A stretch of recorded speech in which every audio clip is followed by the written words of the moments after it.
अच्छा, आज हमारे पास टॉपिक है लारावेल के अंदर वर्किंग विद मॉडल्स। ठीक है, देखो डेटाबेस स्टार्ट करने से पहले ठीक है हमें ये समझना बहुत ज़रूरी है कि हम मॉडल्स के साथ किस तरह से काम करते हैं लारावेल के अंदर। ठीक है, तो जब हम मॉडल्स को समझ लेंगे उसके बाद हम आएंगे अपने डेटाबेस के ऊपर। ठीक है, कि लारावेल एप्लीकेशन को डेटाबेस के साथ किस तरह से कनेक्ट करते हैं। ठीक है, तो सबसे पहले हम देखते हैं वर्किंग विद मॉडल्स। ठीक है, तो मॉडल्स क्या होते हैं, मैंने आपको बताया था कि हम जो भी लारावेल के अंदर एप्लीकेशन बनाते हैं वो एमवीसी के ऊपर बेस करते हैं। ठीक है, मतलब मॉडल व्यू कंट्रोलर। ठीक है, और मॉडल के बारे में अगर मैं आपको यहाँ फिगर से समझाऊं, ठीक है, देखो मैंने आपको यहाँ पे बताया था कि यूजर जब भी रिक्वेस्ट करता है, ठीक है, मतलब जब भी वो ब्राउजर से रिक्वेस्ट करता है, क्लाइंट से रिक्वेस्ट करता है, तो रिक्वेस्ट सबसे पहले किसके पास जाती है, कंट्रोलर के पास जाती है।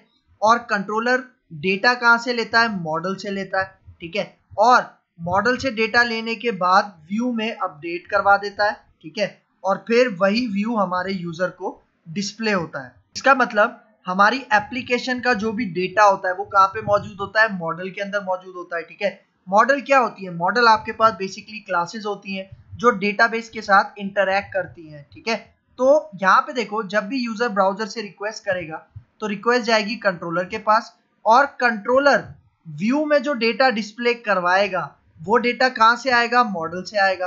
ठीक है, तो कंट्रोलर मॉडल से डेटा लेके कहाँ पे अपडेट कर देगा, व्यू में अपडेट कर देगा, और वही व्यू हमारे यूजर को क्या हो जाएगा, नजर आता है। ठीक है, तो देखो मतलब सिंपल सी लॉजिक है मॉडल की कि जितना भी डेटा हम एक्सेस करवाएंगे अपनी एप्लीकेशन का वो मॉडल के थ्रू करवाएंगे। और मैंने क्या बताया, मॉडल आपके पास ऐसी क्लासेस होती हैं जो डेटाबेस के साथ इंटरैक्ट करती हैं। ठीक है, यही वजह है कि मॉडल को हम एक तरह से डेटाबेस भी कहते हैं, क्योंकि हमारी एप्लीकेशन के अंदर व्यू के अंदर जितना भी डेटा रिट्रीव होता है वो हम कहाँ से रिट्रीव करते हैं, मॉडल से रिट्रीव करते हैं। ठीक है, और फिर यूजर को डिस्प्ले करवाते हैं। ठीक है, तो एमवीसी आर्किटेक्चर के अंदर ये मॉडल आपके पास बहुत ज्यादा इंपॉर्टेंट होता है। ठीक है, अभी तक लेक्चर्स के अंदर, पिछले लेक्चर्स के अंदर हमने मॉडल को नहीं देखा था। ठीक है, हम सिर्फ कंट्रोलर और व्यूज के ऊपर काम कर रहे थे। ठीक है, लेकिन आज के लेक्चर से हम मॉडल को भी यहाँ पे अपने साथ प्रोजेक्ट में लेके कंटिन्यू करेंगे। ठीक है, तो यहाँ पे देखो अगर मैं एक और फिगर से आपको समझाऊं, ठीक है, देखो हमारी एप्लीकेशन के अंदर, लारावेल एप्लीकेशन के अंदर हम जो एमवीसी आर्किटेक्चर यूज करते हैं तो हमारे पास क्या होता है, व्यू होता है और मॉडल होता है। ठीक है, व्यू किसे कहते हैं, जो हमारी यूजर इंटरफेस होता है, जो हमारी प्रेजेंटेशन लेयर होती है। ठीक है, तो अपने व्यू के अंदर जो भी डेटा हम डिस्प्ले करवाते हैं एप्लीकेशन डेटा, वो कहाँ से आता है, मॉडल से आता है। तो मैंने आपको बताया था व्यू और मॉडल का डायरेक्ट कम्युनिकेशन नहीं होता, इनके दरमियान में कौन होता है, कंट्रोलर होता है। मतलब कंट्रोलर मॉडल से डेटा लेके व्यू के अंदर रेंडर करवाता है। ठीक है, तो जब आपके पास एप्लीकेशन के अंदर ये तीनों चीजें मौजूद होती हैं तो आपके पास एक लारावेल की एप्लीकेशन बिल्कुल 100% कंप्लीट होती है। ठीक है, जिसके अंदर डेटाबेस भी होता है। ठीक है, तो डेटाबेस को हम आगे जाके समझेंगे, इस लेक्चर के अंदर हम सिर्फ बात करेंगे मॉडल्स की। ठीक है, तो अगर मैं इसका थोड़ा सा आपको प्रैक्टिकल करके दिखाऊं, मैं आ जाता हूं अपने विजुअल स्टूडियो कोड में। ठीक है, तो यहाँ पे देखो, यहाँ पे मैंने एक प्रोजेक्ट क्रिएट करके रखा हुआ है जिसका नाम मैंने क्या रखा है, मॉडल डेमो, और उसका पूरा डायरेक्टरी स्ट्रक्चर आ रहा है। ठीक है, और अगर इसको मैं आपको ब्राउजर पे दिखाऊं तो देखो ब्राउजर पे मैंने यही एप्लीकेशन रन की हुई है। अगर आप यूआरएल देखो, लोकल होस्ट मॉडल डेमो, ठीक है, ये मैंने पहले से बना के रखा हुआ है। और आपको पता है यूआरएल में जो पब्लिक आता है उसको भी मैंने, पब्लिक को भी मैंने रिमूव किया हुआ है। ठीक है, तो अगर किसी को पब्लिक रिमूव करना नहीं आता तो वो हमारे जो इस लेक्चर सीरीज है लारावेल की, इसके शुरू में आपको एक वीडियो मिल जाएगी जिसमें हमने बताया हुआ है कि हम अपने यूआरएल से पब्लिक को किस तरह से रिमूव करते हैं। ठीक है, तो अब यहाँ पे आते हैं, सबसे पहले हमें एक मॉडल क्रिएट करना है। ठीक है, तो मॉडल कहाँ पे क्रिएट होते हैं मैं आपको बता देता हूँ। देखो हमारे ये जो डायरेक्टरी स्ट्रक्चर है, ठीक है, ये जो हमारा मेन डायरेक्टरी है, रूट डायरेक्टरी है मॉडल डेमो, इसके अंदर आपको एक डायरेक्टरी मिलेगी ऐप। ठीक है, तो ऐप की डायरेक्टरी के अंदर आपकी सारी मॉडल क्लासेस होती हैं। ठीक है, देखो अगर मैं यहाँ पे ऐप को एक्सपेंड करूँ, ठीक है, तो देखो ऐप को जैसे ही मैंने एक्सपेंड किया तो यहाँ पे देखो आपको user.php एक फाइल नजर आ रही है, ये एक मॉडल क्लास है। ठीक है, मतलब आपके पास जितनी भी मॉडल क्लासेस आप बनाओगे वो ऐप की डायरेक्टरी में बाय डिफॉल्ट स्टोर होती हैं, जिस तरह से ये user.php स्टोर हुई भी है। ठीक है, तो अब यहाँ पे आके मुझे एक अपना मॉडल क्रिएट करना है। ठीक है, तो मॉडल क्रिएट करने के लिए हम PHP आर्टिसन जो हमारे पास कमांड लाइन है उसको हम यूज करेंगे। ठीक है। तो यहाँ पे मैं आता हूँ, ये जो मैंने प्रोजेक्ट क्रिएट करने के लिए कमांड लिखी थी मैं इसको यहाँ से क्लियर कर देता हूँ, ठीक है। सही है, तो अब मुझे इस प्रोजेक्ट के ऊपर काम करना है, ठीक है। तो मॉडल डेमो के ऊपर आप राइट क्लिक करो और इसको ओपन इन टर्मिनल कर लो, ठीक है। तो इससे क्या होगा कि आपकी जितनी भी कमांड्स हैं वो इस प्रोजेक्ट के ऊपर अप्लाई होंगी, ठीक है। तो अब मुझे एक मॉडल बनाना है सबसे पहले। तो मॉडल के लिए हम क्या लिखेंगे, यहाँ पे PHP आर्टिसन, ठीक है, और फिर यहाँ पे मैं कहता हूँ मेक कोलन मॉडल, ठीक है। और अपने मॉडल का नाम मैं यहाँ पे रख लेता हूँ फॉर एग्जाम्पल एम्प्लॉय, ठीक है। सही है, और ये जो एम्प्लॉय में मॉडल बना रहा हूँ, तो जब भी आप मॉडल क्लास बनाते हो, ठीक है, तो आपने मेक श्योर करना है कि जो भी आपकी क्लास का नाम होगा उसका पहला लेटर क्या होगा, कैपिटल होगा। जिस तरह मैंने एम्प्लॉय का ई यहाँ पे कैपिटल रखा है। और ये एम्प्लॉय मॉडल क्लास बनेगी कहाँ पे, ऐप की डायरेक्टरी के अंदर, ठीक है। मतलब जहाँ पे user.php है उसी के साथ आपके पास ये मॉडल भी आ जाएगा, ठीक है। तो यहाँ पे आके मैं एंटर करता हूँ, तो देखो जैसे ही मैंने एंटर किया यहाँ पे क्या मैसेज आ रहा है, मॉडल क्रिएटेड सक्सेसफुली। और अगर अब आप ऐप की डायरेक्टरी में आ जाओ तो देखो आपको यहाँ पे नजर आ रहा है employee.php, ठीक है।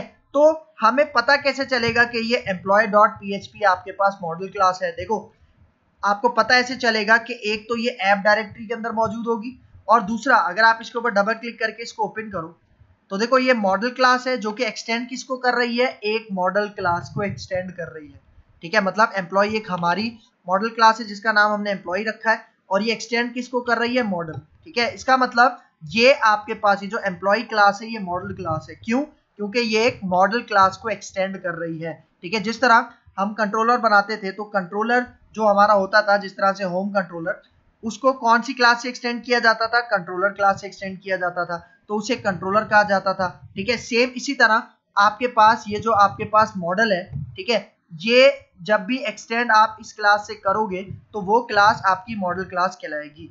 और ये जो मॉडल क्लास है ये कौन से नेम स्पेस के अंदर मौजूद है, कौन से नेम स्पेस के अंदर मौजूद है ये मॉडल क्लास जिससे हम अपनी मॉडल क्लास को एक्सटेंड कर रहे हैं, वो नेम स्पेस है ये इल्यूमिनेट डेटाबेस एलोक्वेंट मॉडल, ठीक है। तो ये एलोक्वेंट क्या है इसको भी हम आगे जाके देखेंगे, क्योंकि हमारी जितनी भी मॉडल क्लासेस होती हैं उसको एलोक्वेंट मॉडल्स भी कहा जाता है, ठीक है। तो अब देखो अपनी इस मॉडल क्लास के अंदर मैं कुछ प्रॉपर्टीज कुछ वेरिएबल्स क्रिएट करता हूँ। मैं यहाँ पे कहता हूँ पब्लिक, ठीक है, और पहला वेरिएबल मैं यहाँ पे क्रिएट करता हूँ आईडी, ठीक है, और फिर उसके बाद मैं यहाँ पे कहता हूँ पब्लिक, ठीक है, और उसके बाद मैं कहता हूँ यहाँ पे डॉलर नेम, ठीक है, सही, एम्प्लॉय का नाम, और फिर मैं यहाँ पे आके कहता हूँ पब्लिक, और यहाँ पे मैं कहता हूँ डॉलर जेंडर, ठीक है। जस्ट समझाने के लिए मैं यहाँ पे अपनी मॉडल क्लास के अंदर जस्ट 3 प्रॉपर्टीज बना रहा हूँ, ठीक है। तो अब इस क्लास को मैं यूज करूंगा अपने कंट्रोलर के अंदर, ठीक है। तो देखो अभी तक हमारे पास कोई कंट्रोलर यहाँ पे मौजूद नहीं है। कंट्रोलर कहाँ पे बनते हैं मैंने आपको बताया था, ऐप की डायरेक्टरी के अंदर HTTP, और HTTP के अंदर कंट्रोल्स की डायरेक्टरी के अंदर आपके पास सारे मॉडल्स बनते हैं। और यहाँ पे देखो एक बाय डिफॉल्ट मॉडल आ रहा है जिसका क्या नाम है, controller.php, ठीक है। तो अब मैं एक अपना कंट्रोलर बनाता हूँ। तो पहले मैं यहाँ पे इसको क्लियर कर देता हूँ अपने टर्मिनल को, ठीक है। और यहाँ पे देखो यहाँ पे हम कंट्रोलर बनाने के लिए क्या यूज करते हैं, हम यही यूज करते हैं PHP आर्टिसन मेक कोलन और उसके बाद कंट्रोलर और फिर अपने कंट्रोलर का नाम। तो हम अपने कंट्रोलर का नाम यहाँ पे रख देते हैं होम कंट्रोलर, ठीक है। तो यहाँ पे आके मैं एंटर करता हूँ, तो जैसे ही एंटर करूंगा तो देखो आपके पास ये कंट्रोलर क्रिएट हो गया जिसका नाम हमने क्या रखा है, होम कंट्रोलर। और देखो कंट्रोलर्स के फोल्डर में ये आपको नजर आ रहा होगा होम कंट्रोलर, ठीक है बेटा। तो अब अपने कंट्रोलर होम कंट्रोलर के अंदर जाते हैं। तो यहाँ पे देखो ये होम कंट्रोलर एक्सटेंड किसको कर रहा है, कंट्रोलर क्लास को, ठीक है। तो अब यहाँ पे आके इस कंट्रोलर क्लास के अंदर मैं अपने मॉडल को यूज करूंगा, और मैंने अपने मॉडल का नाम क्या रखा था, एम्प्लॉय, और मेरा मॉडल कौन सी डायरेक्टरी में है, ऐप की डायरेक्टरी के अंदर है, ठीक है। तो देखो अपने इस कंट्रोलर क्लास से पहले मैं यहाँ पे यूज लिखता हूँ और मैं कहता हूँ यहाँ पे ऐप, कि भाई ऐप की डायरेक्टरी के अंदर हमारे पास यहाँ पे एक मॉडल हमने बनाया जिसका नाम क्या रखा है, एम्प्लॉय, ठीक है। तो मैं इस नेम स्पेस को यूज कर रहा हूं। तो जब तक आप इस नेम स्पेस को कॉल नहीं करोगे आप इस एम्प्लॉय क्लास को इस कंट्रोलर क्लास के अंदर यूज नहीं कर सकते, ठीक है। तो देखो अब मैं यहाँ पे एक एक्शन मेथड बनाता हूँ, ठीक है, क्योंकि आपको पता है कंट्रोलर का जितना भी काम है वो उसके एक्शन मेथड्स करके देते हैं, ठीक है। तो यहाँ पे मैं एक फंक्शन बनाता हूँ, ठीक है, एक मेथड बनाता हूँ और इसका नाम मैं यहाँ पे रखता हूँ इंडेक्स, ठीक है। मतलब मैं कह रहा हूँ जब भी मैं यहाँ पे अपने कंट्रोलर को रिक्वेस्ट भेजूंगा तो हमारे पास ये वाला एक्शन मेथड चलना चाहिए। और इसके अंदर मैं क्या करता हूँ, ये जो मेरी मॉडल क्लास है एम्प्लॉय क्लास, इसका मैं एक ऑब्जेक्ट बनाता हूँ, ठीक है। तो मैं यहाँ पे ऑब्जेक्ट बनाता हूँ, मैं इसका नाम रखता हूँ emp is equal to new, ठीक है।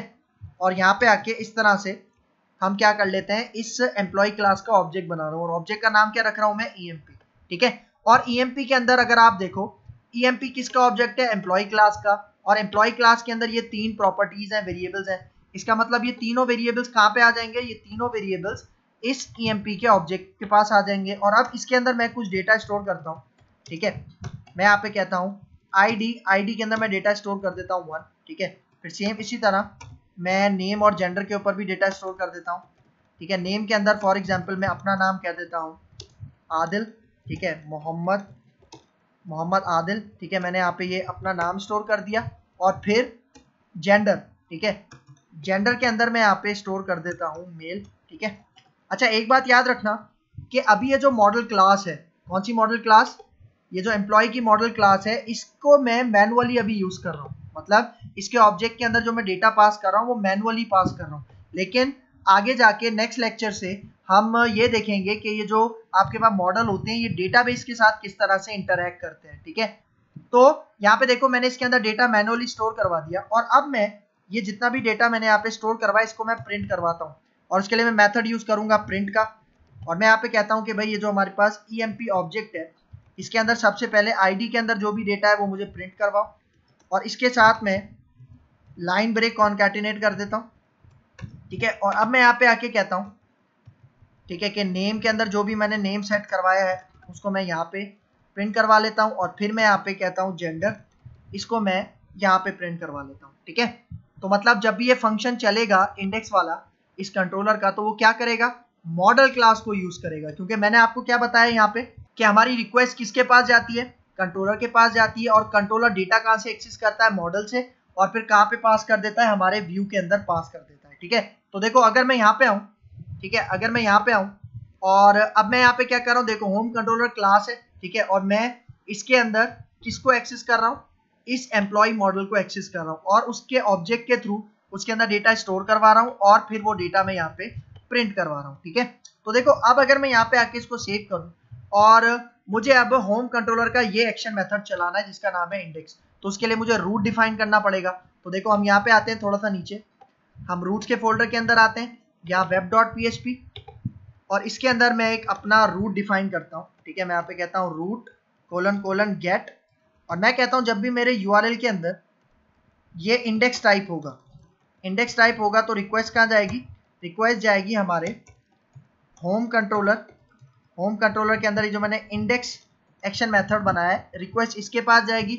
और जब ये चलेगा तो क्या होगा, ये चलेगा तो हमारे पास ये एक्शन मेथड चलेगा और वो मॉडल के अंदर डेटा स्टोर करवा के यहाँ पे हमें प्रिंट करवा देगा। ठीक है, तो अब इसको सेव करते हैं और यहाँ पे आके इसको मैं रिफ्रेश करता हूँ। ठीक है, तो अभी तो लारावेल का पेज ही आएगा, लेकिन मैंने क्या कहा था कि अगर यूआरएल पे इंडेक्स टाइप होता है और एंटर करूंगा तो रिक्वेस्ट जाएगी इंडेक्स एक्शन मेथड के पास। और यहाँ पे देखो ये आईडी, नेम और जेंडर उसका एक्सेस हो रहा है। ठीक है, और ये डेटा किसकी मदद से आ रहा है, ये डेटा आपकी मॉडल क्लास की मदद से आ रहा है। ठीक है, लेकिन मैंने आपको जिस तरह से बताया कि जो मैंने मॉडल बनाया है अभी हमारे डेटाबेस के साथ इंटरैक्ट नहीं कर रहा, लेकिन नेक्स्ट लेक्चर से जब हम डेटाबेस स्टार्ट करेंगे तो ये जो मॉडल है ये इंटरैक्ट करेगा डेटाबेस के किसी टेबल के साथ और वहां से डेटा रिट्रीव करके हम अपने एप्लीकेशन के अंदर, अपने व्यू के अंदर डिस्प्ले करवाएंगे। ठीक है बेटा, तो ये कॉन्सेप्ट था हमारे पास working with models in Laravel. Clear है यहाँ तक?